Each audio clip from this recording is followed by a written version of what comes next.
2 రోజుల తర్వాత అర్జునుడు నీకు పాండవులు తెలుసా అని సుభద్రను అడుగుతాడు.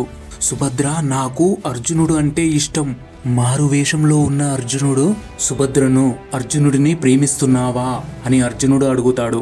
సుభద్ర అంటది, నేను అర్జునుడికి ఒక్కరోజైనా భార్యగా ఉండాలి. నాకు ఒక కల. మారువేషంలో ఉన్న అర్జునుడు చచ్చేంత కాలం నువ్వు నా భార్యగా ఉంటావు. సుభద్ర అర్థం కానట్టు చూసింది.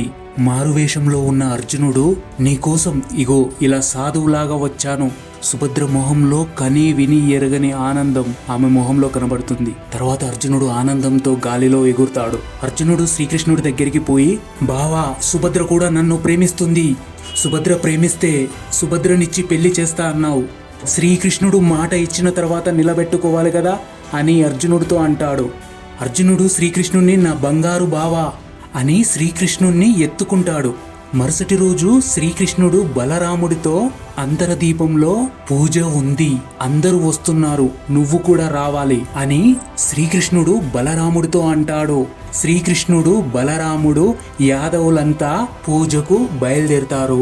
శ్రీకృష్ణుడు వాళ్లతో వెళ్ళినట్టు వెళ్ళి మార్గ మధ్యలో నుంచి వచ్చేస్తాడు.